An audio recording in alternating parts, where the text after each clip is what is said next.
think that it's important to be conscious of your image and how you come across. It's very, very important, especially where in today's age everyone's getting snapped left, right and centre, and you've got all social media that follows you around and all that sort of thing. We need to be aware of how we're coming across and make sure that we are coming across the way we really want to.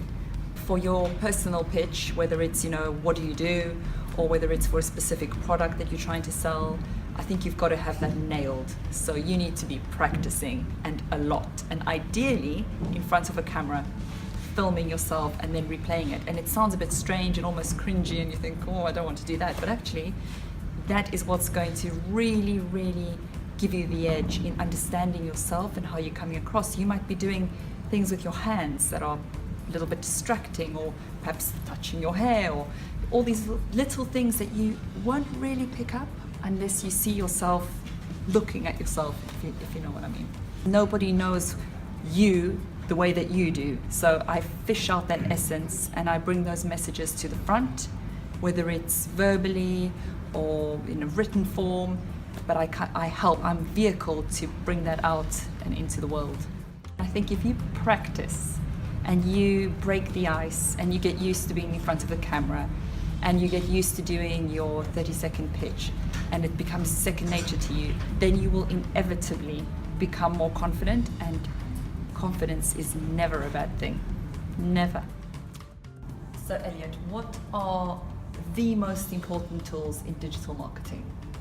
Well, it's really about what tools you use at what point in the buying cycle of the customer that you're trying to entice.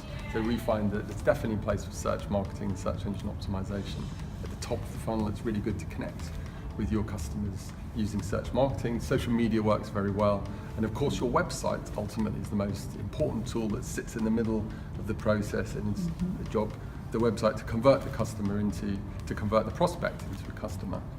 And how important is it kind of for the average person out there to understand everything that you're talking about? Because you're obviously an expert in your field, but most people aren't really, a lot of people aren't even going to know what actually goes into search engine optimization. So how important is it for the average person? Well, the great thing about the development of these technologies is that nowadays they're relatively low cost, they're quite easy to use. The most important thing is that you have a really good grasp of what your business is about, what customers you're trying to target, what your messages are, and then you can use things like social media to target those specific customers. It's important that they understand what they can achieve with digital marketing, and then it's important they connect with the right expert to help them to achieve their goals. And what trends are you seeing now in digital marketing? Well, we're seeing a significant trend towards marketing automation. So this is setting up tools to do more of the work automatically in the background. So what advice can you give SME businesses out there?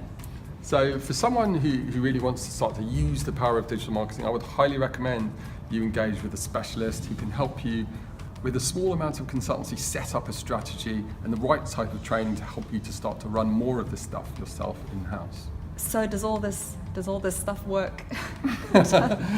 Absolutely it works. If you set up the right strategy and use the right tools and obviously have the right support, it can work wonders for your business. Oh, it sounds really good. Absolutely. My agency MintTwist and our partner agency Silver Foxes work together to help clients to create a strategy quickly up and running, and then we provide them targeted, personalized training to help them make sure that the strategy is running and it's delivering results. I think it's incredibly difficult for lots and lots of businesses to actually match business goals with activity in digital activity, because basically there are two sets of people. There are the people at, let's say, the top of the business who understand they want to increase their revenue, they want to increase their customer base, and then there are people in the digital marketing area who are looking at numbers of Facebook friends and number of people who are coming through in terms of traffic and that sort of thing. And that line is a very difficult one that has to be drawn, but it's one that has to be drawn. Companies who are stock exchange level companies have got teams of people working on this and they haven't got it right. But there is a relevance in relation to digital marketing and increased customers, increased revenue, increased return on investment.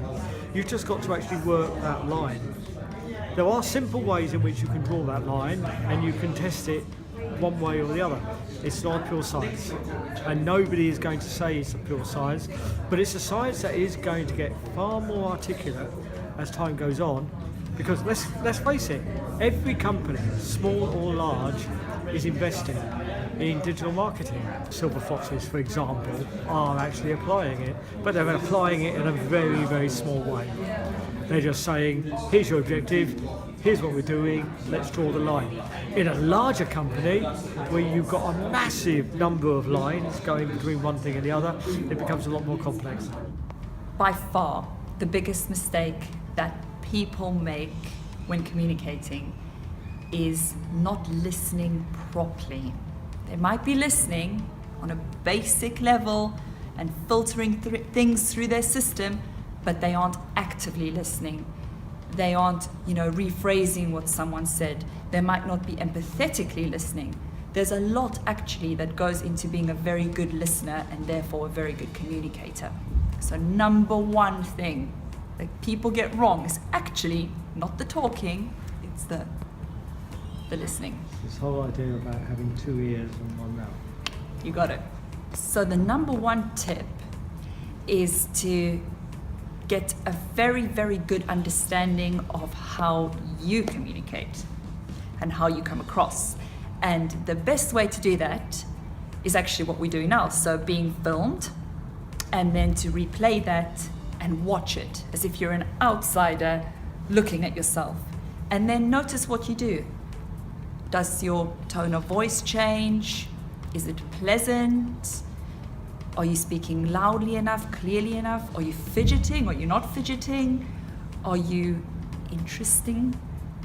All those sorts of things. And you will find that you actually pick up little things that actually, if you tweak those, it can make a huge difference in the way you communicate, and therefore the success that you achieve in your life.